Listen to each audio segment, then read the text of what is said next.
The bloops. Let's bloop Let's snoots. bloops Let's snoots.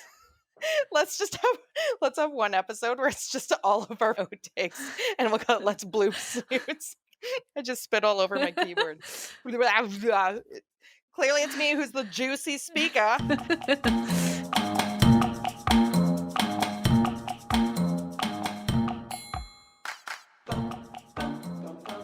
Here we are again. I'm Vero, And I'm Heidi.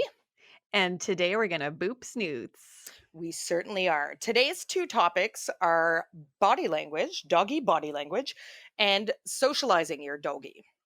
Yes, where to start, how to do it. I do you know what? I'm quite surprised actually that a lot of people don't understand the body language of dogs. Like it's very shocking, and I'm noticing it more and more as we're doing this, and as I talk about it with a variety of different people, and as I go about my doggy business with my doggies and talking to people about them and meeting them and stuff.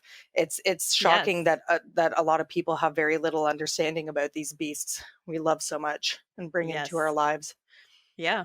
So with body language, sorry, was there something you want to say? Sorry, did I interrupt you?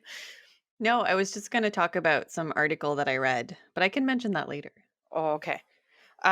So with body language, you can you there's lot there are lots of articles out there. You can read about it. There's books about them. There's Caesar Milan books where I'm sure he talks about it. And there's, like I said, and like we've said many times on the show, there's a ton of YouTubers out there that like to talk about dogs and variety of different things.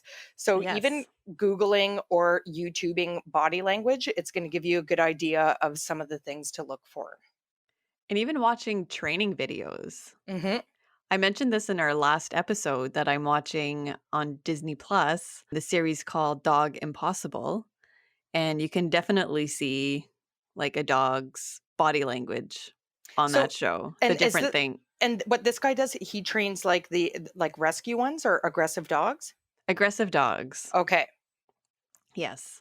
And I would say that body language is most important when you're dealing with aggression like in dogs, because you need to see the signs and what they're comfortable with and what they're not, because that's what you're going to be exactly working with, right? Yes, But then there's exactly. the other side of like dogs playing and wrestling or being curious, Mhm. and that kind of stuff that you need to understand too, because I think a lot of people misinterpret those as well. So reading the stuff that I did on the interwebs, I it said you need to look at the major things you're looking for is you're looking at their tail, you're looking at their ears, you're looking at their eyes, you're looking at their face generally, and you're looking at their stance. Yes. And I'll go really quickly into each of those ones, and then I'm sure we've got a bunch of different stories to share with each other about doggy language. But Yes. starting and please chime in, Vero, at any time. But so starting with the tail. So, Mhm. what do you know Can about be tails? misinterpreted. It can, big time. Yeah, so it's not necessarily tail wagging is not necessarily happy. It can be, Yeah. but it's really just indicates that your dog is feeling some type of emotion. It could be frustration, it could be happy. So if you see that your dog is wagging his tail and his whole body is wagging with it, that's showing you that your dog is actually relaxed. Yeah. If it's like a twitchy tail, your dog might be on alert. And then if it's a faster wag, then your dog is probably emotionally aroused. And then the tail between the legs is a clear sign of Yes. discomfort Yes. or fear. Yes. And the level of the tail. So if the Yes. tail is pointing like straight up, your dog is usually on alert at that point. Well, a funny story about tail wagging about my dog Wiggum, my special dog. Uh, Wiggum was never an excited dog. He would wag his tail once in a while for a very short period of time, which I mean like seconds when I would get home. Yeah. The one time when he would wag his tail is when he was about to bark. Oh, okay. Yeah. So I could tell Wiggum was going to bark because his tail was up and it was like wagging. Yeah. Not like in a fast, like whole body wag, but it was like left, left, bark. Yeah. Left, right, left, bark. He's so funny. You got a real Yeah, weirdo there, but it's fun to talk I about did, him. but Yeah. he was, like is charming. Yes, he was very charming. Le Yes. le Le Wiggum. Wiggum. Le Wiggum Legume. So, yeah, like, um Vero's right. There are different levels of the tail that indicate different things. Like there's the alert, like up straight. If it's wagging like crazy, it's usually like happiness or like or if it's midway, I think in a wag, it's like they're inquisitive or they're curious about Mhm. something. They might be like Yes. checking something out or whatever. And again, like usually when the dog's tail goes low or curled up like right underneath them, like tucked right underneath, Yes. they're scared, they're uncomfortable, and as we talk through the various other body parts that they usually coincide with those emotions and what they might be Mhm. feeling. So the next one is the ears. Ooh.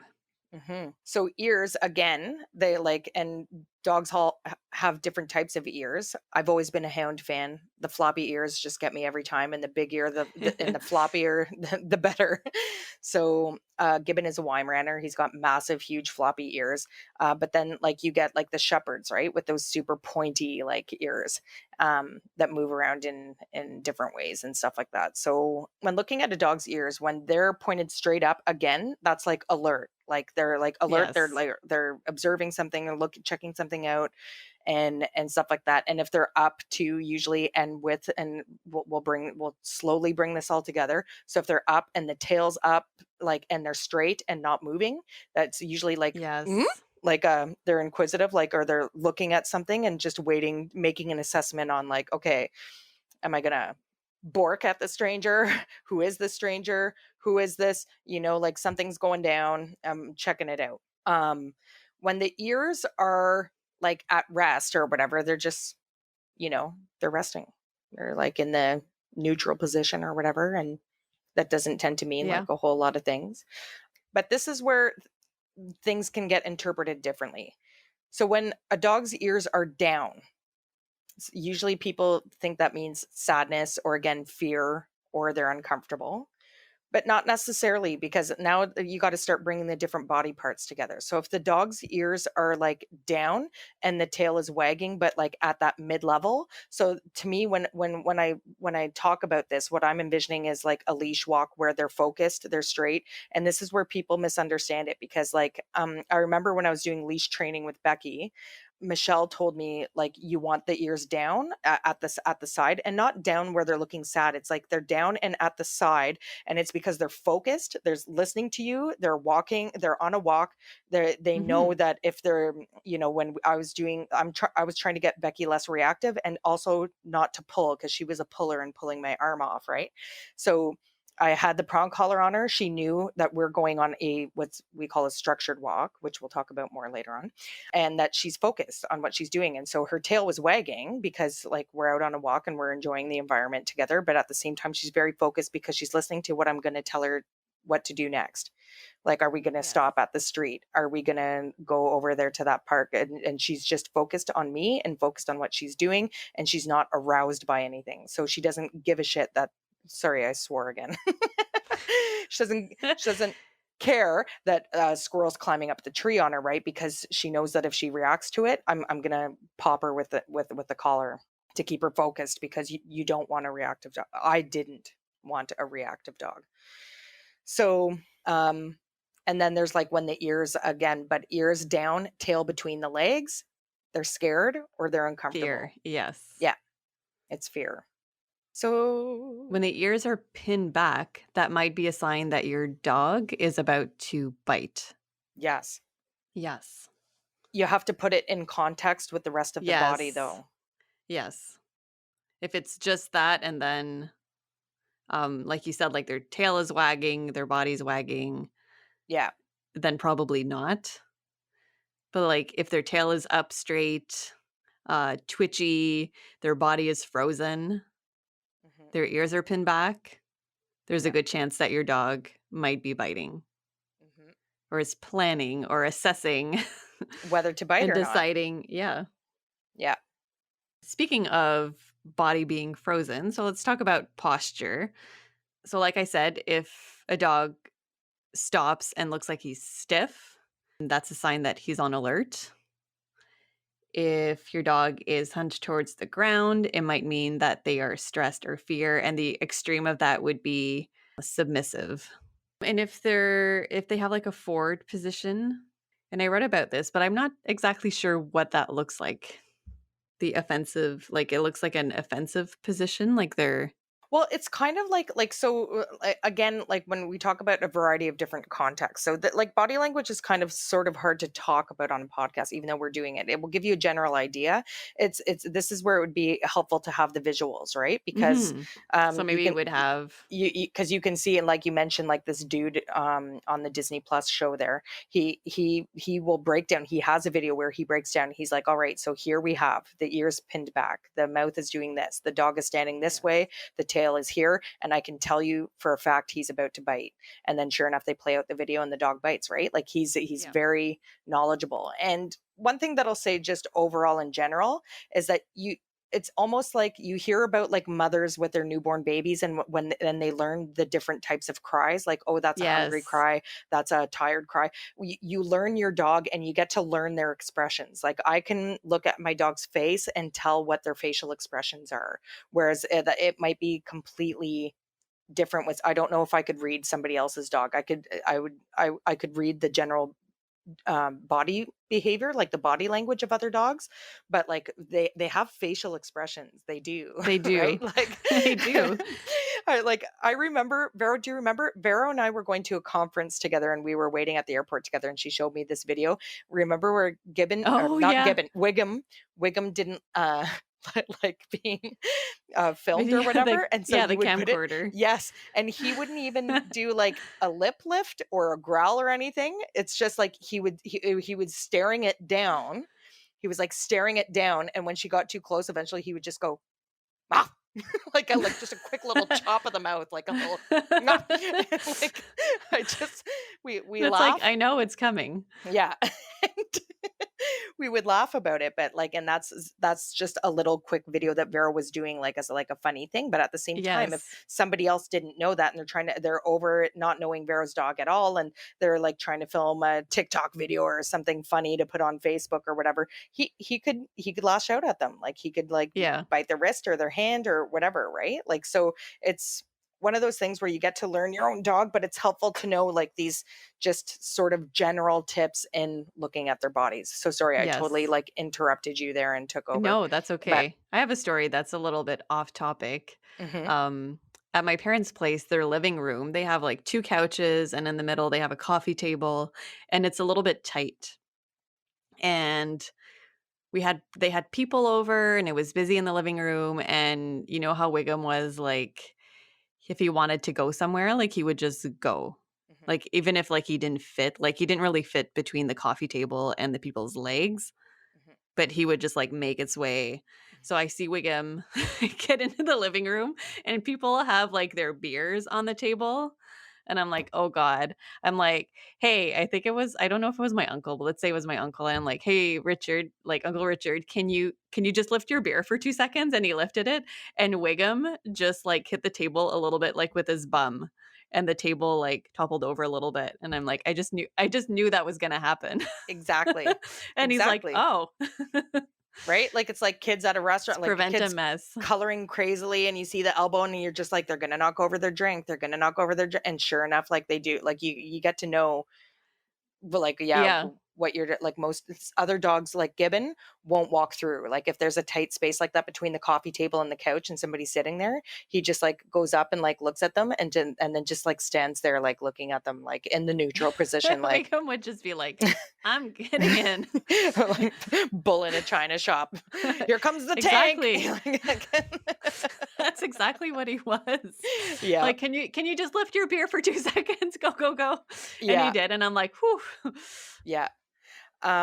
So yeah, you were mentioning posture and stance. So you said the forward thing. So again, if a dog's leaning forward, it could depending on what the rest of their body is doing, it can mean a Yes. variety of things. So Gibbon, like I mentioned before, he's a hound, he's a hunting dog. They're pointers. He's of the Yes. pointing family. So like I even mentioned in the training episode where we were talking about hunting, they teach them how to point, and that's like standing like literally in the alert stance, but they're leaning forward slightly, the ears are up, and then they use one of their paws like up pointing towards the partridge or whatever it is that you're hunting, and they teach Yes. them how to do that. So he going to bite in that situation?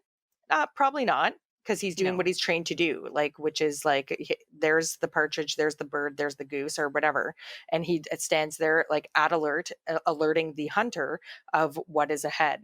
And that's his job to do. And now, mind you, if you went up to him and tried to play with him in that moment because he's so focused in doing his job, then he might the dogs will sometimes give you a warning, or sometimes they might just lash out at you. So Yeah.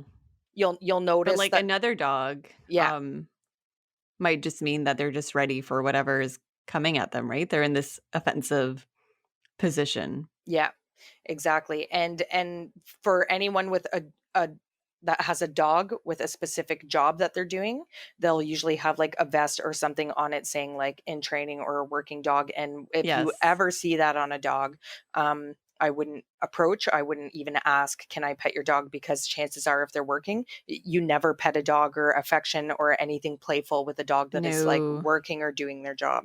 So, were you still going to talk about posture? Because I have a couple No. more things to say about posture too.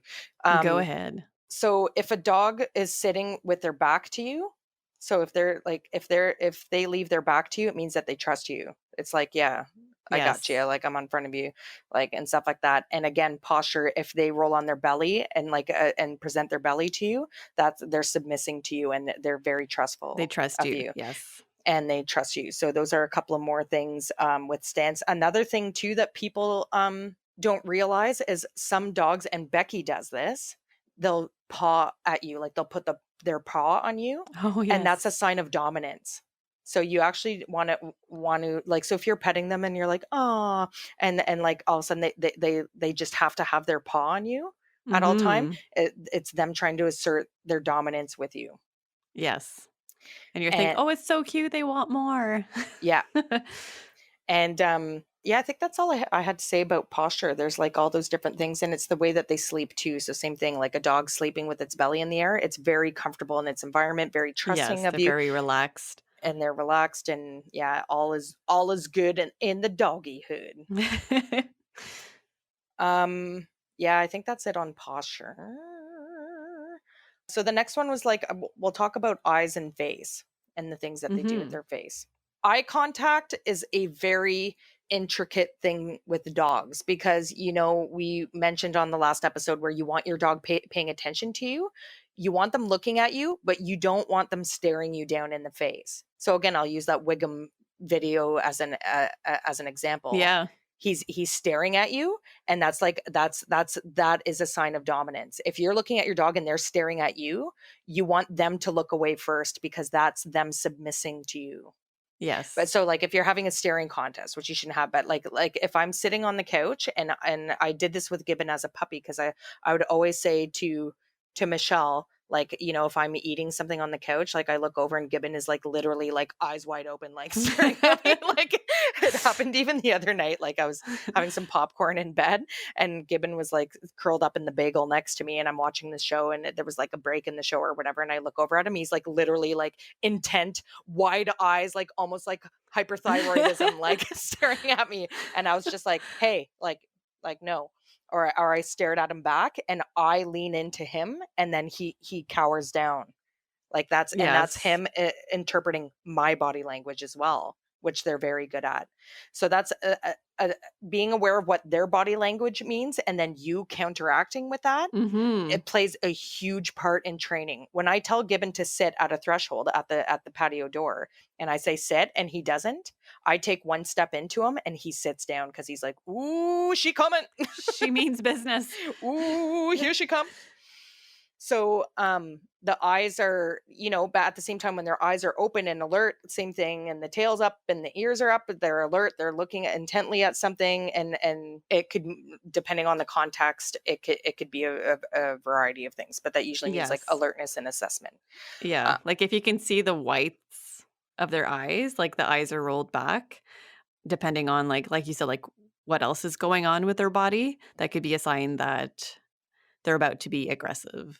Yeah, because like and you'll see it in their eyes, um like when as Becky gets older, she's a little bit less trustworthy around other dogs as well as kids, right? Kids are loud. Kids don't know how to interact with dogs. They think that they can just come and hug them and pet them and climb on them and touch them wherever they want.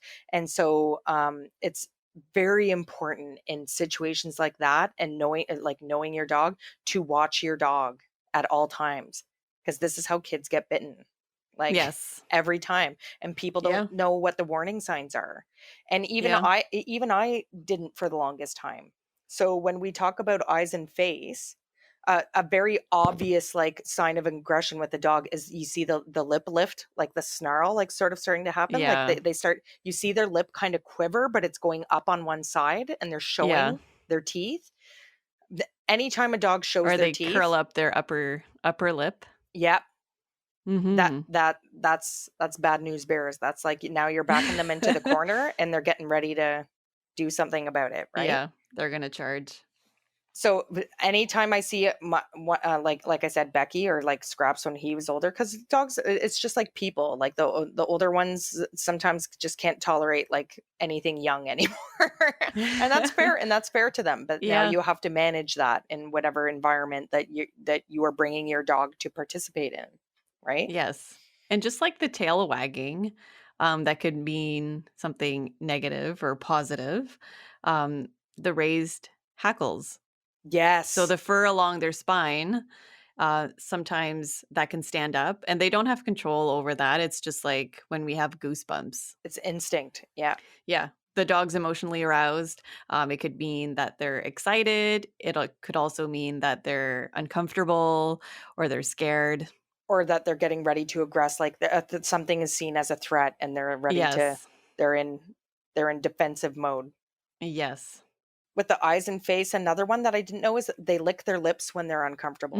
So Mhm. obviously if like you just gave your dog like a big messy treat, like the other day Gibbs was very good at the vet and I stopped at Starbucks and I got him a puppuccino because he was just so good. Cappuccino. And which is just a tiny little shot of whipped cream, by the way, everybody. And I was letting him like lick it in the car. So obviously he's licking his lips. That it's because he's eating food and he's getting it off of his Yes. face. This lovely little puppuccino. But if Gibbon is laying on the couch and friends come over with their 3-year-old and the 3-year-old is trying to pet him and his ears are down and his tail's tucked underneath his bum and now he's starting to lick his lips, it's like he's uncomfortable and he's like, help me get this kid out of here. Like, I'm not enjoying this. Yes. And yawning is another one. If they yawn Mhm. in that little scenario I just gave you and they start yawning, yawning could mean fear, anxiousness, or they're going to aggress shortly. Yes. Drooling, Oh. and I saw that on that series, Hmm. is a sign of stress. Okay.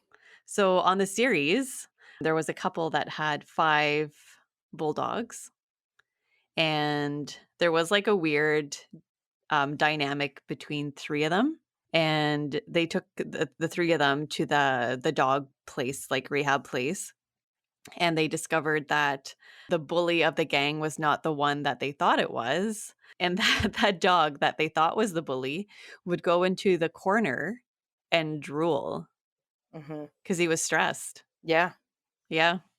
So that's another sign that they're uncomfortable. Sometimes you see that a lot in the car too. So Yes. Yeah. custom like trying to get your dog good to go in the car.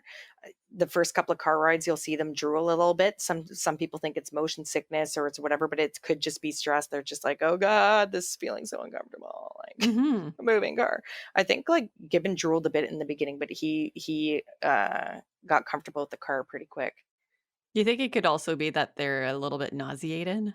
Okay, it could be. So it could be Yeah. one of those 2 things. Like, and again, you monitor them, right? So, a friend of mine, Marnie, her dog, she came up to the cottage with my dog and she warned me right away. She said, "My dog gets car sick." And the drool starts and it increases Yeah. and it increases and it increases and then they vomit. So she was just like, "Can we just like stop if it get-" And I was like, "Of course." And but also you can give your dogs Gravol for that too, which Mhm. we will also talk about in a later episode.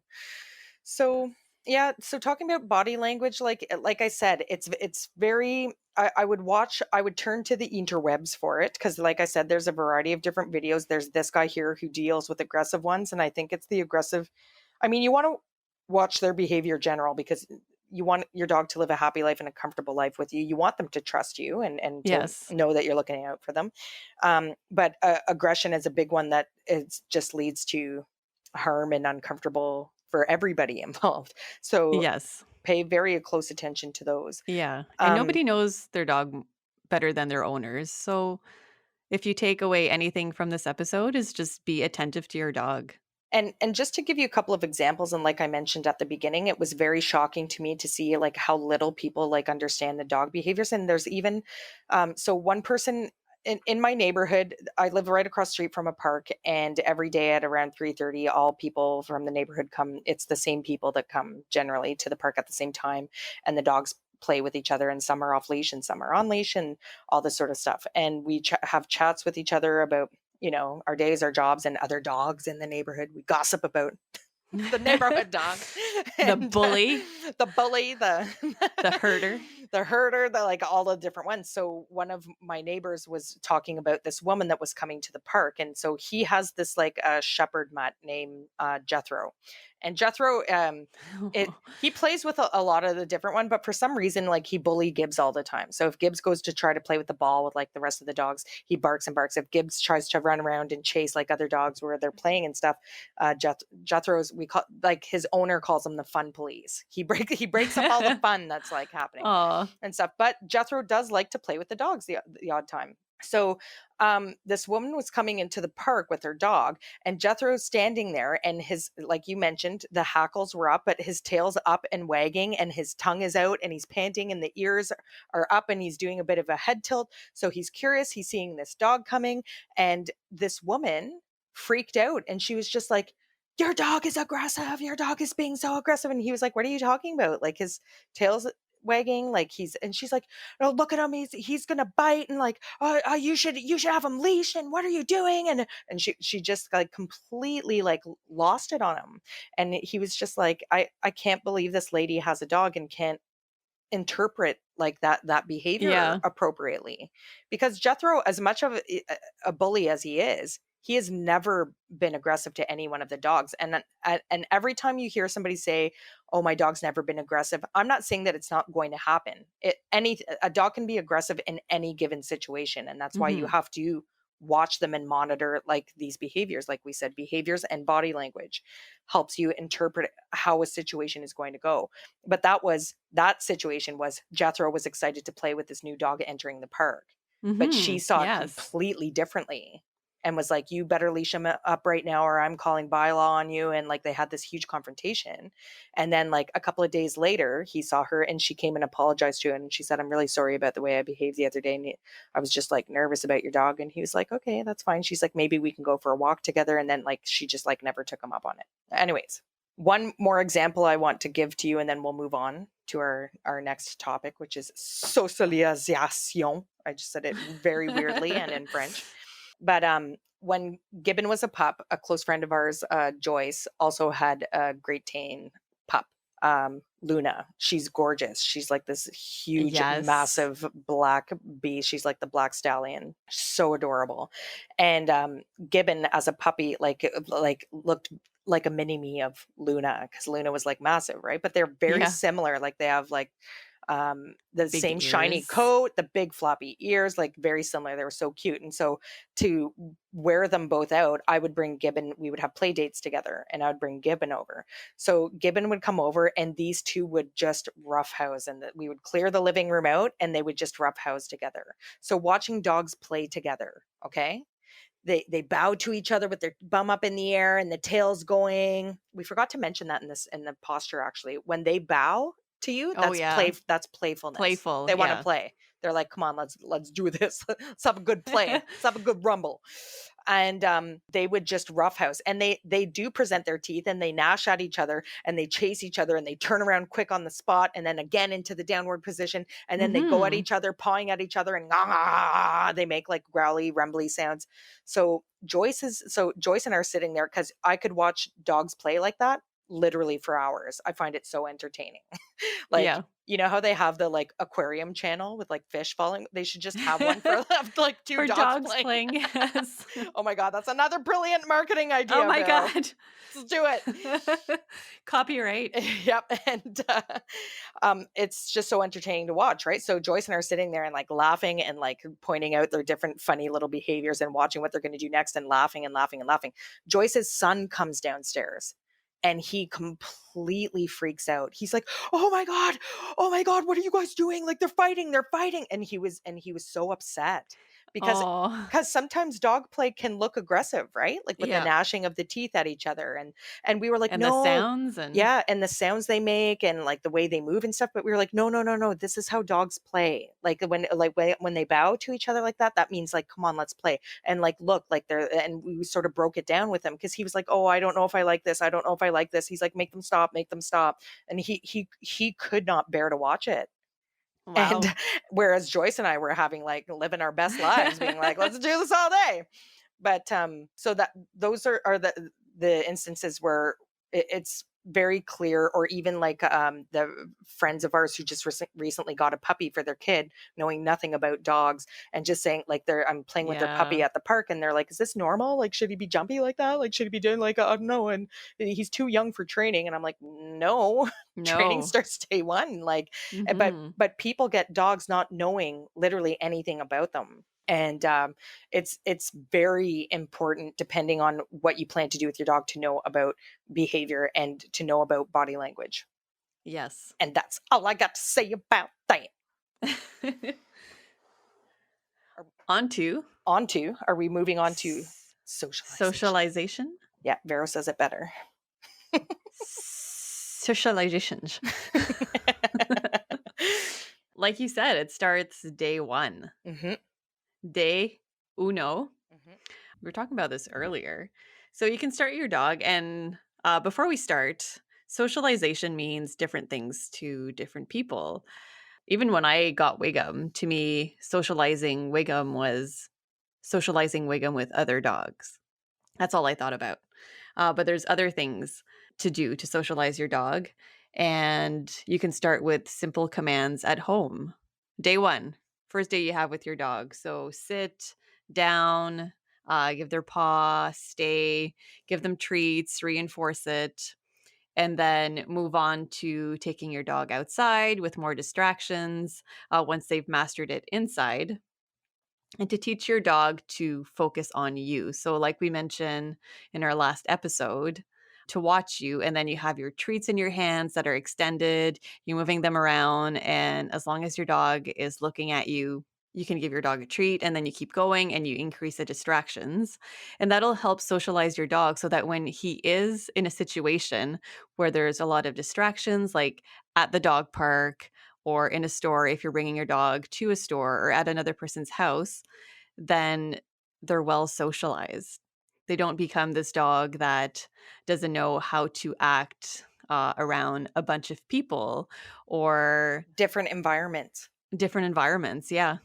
And like you said, like if you live in the city, Hmm. socialize your dog outside so that they know what a bus sounds like, honking, cars, motorcycles, what bicycles look like when they go by, so that Yep. your dog isn't chasing those things. And if you live on a farm, you could take them outside so they're used to the animals and the sounds that they make. And, walking through the dairy farm area, and when the tractor starts up, and just to take a look at your lifestyle and what you're doing. But like you said, socialization means different things, and it means different things to people in different contexts. And when Yes. we say social to each other, like, I'm a social person, it means I like hanging out with people and going out and doing stuff. And you think it means being exposed to other people. Whereas in the dog world, socialization means exposing them to everything, not just other dogs, not just other people, just everything, the environment, what sand feels like, what grass feels like, Yes. what pavement feels like. What is it like to go up this flight of stairs? What is it like to go up the stairs in your house, but then go to an apartment where the stairs are like exposed so you can see underneath? Because Yes. That's scary. that's very scary for some dogs. And once you get your basic training down and you have that, you use that to support the exposure to these environments. Yes. And that's not to say to not socialize your dog with other dogs. Mhm. You can have puppy play dates. You can find a well-ran puppy class. You can, as like for a puppy, of course, be aware of their shots before exposing them to other dogs. Yes. They need to have their vaccinations and stuff. But there's like socialization to other dogs doesn't mean like, yeah, going out to the park and letting them just run wild with each other. So, like you said, if you're going to a puppy class, that is a very structured environment where it's not like when you go for puppy kindergarten or whatever, you don't show up in a room and let them all run around and sniff each other's butts and do whatever they want. It's you're there and you're doing the training. They're on leash. You're teaching them to not care about what those other people are doing, Yes. to listen to you and do the things that they're supposed to be doing. And to be calm in that environment. And that starts in the house. So I want to walk through what I did with the Gibbs because I'm very proud of Gibbs. And I get a lot of positive feedback from Yes. veterinarians and various people with Gibbs. Gibbs is, I'm very proud. I don't mean to toot my own horn and sound like the Kanye West of like dog owners here, but but like even recently, like I mentioned, he got porcupined and went to the animal hospital. When the doctor called me, she said, "He's very calm for a Weimaraner. Is that normal?" And I said, "Well, I get that a lot, and I don't know if it's his personality or the breeder I got him from, but I also worked very hard with his training." And she said, "Well, you did an excellent job." And I get that feedback consistently from different people who are knowledgeable on dogs. But so what I did with Gibbs again, day one when he came home, it was teaching those thresholds, and I would do different exercises to expose him to a variety of different things. So once we worked indoors with the sit and the sit stay, then I moved to outside. I would go outside to the park across the street, and I would go first thing in the morning because there's no kids there, there's nobody around, there's not too many people around. So you're just exposing them to the environment, right? There's Yes. so he can smell the grass, he can smell the trees, he can see the squirrels, he can do all that. And now I'm taking what he already has mastered indoors and I'm moving him to a more distractive environment and seeing if he can still listen to me. So, and then I moved it to outdoors. And so we practice sit and sit stays outside at the park. And the on top of that, like I would start by walking around the whole park.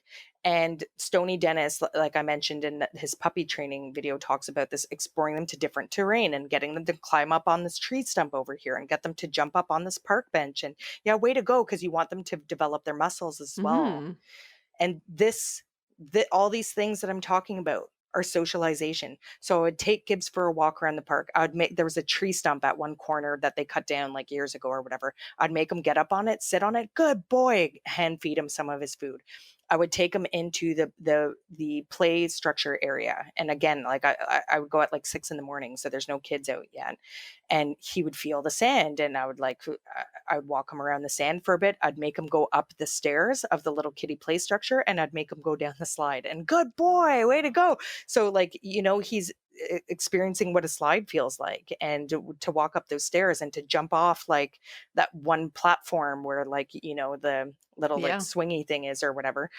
And then I would walk around the park and then we'd go into the big field. And then now that he's walked around a bit and gotten accustomed to like all the different stuff, now we would practice our sit, stay. Can you stay? Mhm. Lay down, and would start doing that outdoors. And he really just built from there. And that was, I think, attributed to his behavior today, which is very calm. There's not a lot of things that freak him out.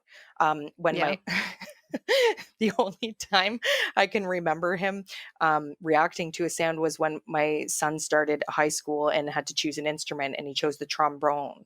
When he brought the trombone home, Gibbs did not know what to think of that. He was like, "What?" Like, and he again, like, it just sort of was like it wasn't like he barked or freaked out or anything. It was the stance, Surprise. the surprise, but also sort of taken aback. Like he would scooch back a bit and then but again, because that scared him or whatever, then we worked with that. So I'd get Ronan to pull out his trombone after dinner every time until he didn't react to it anymore.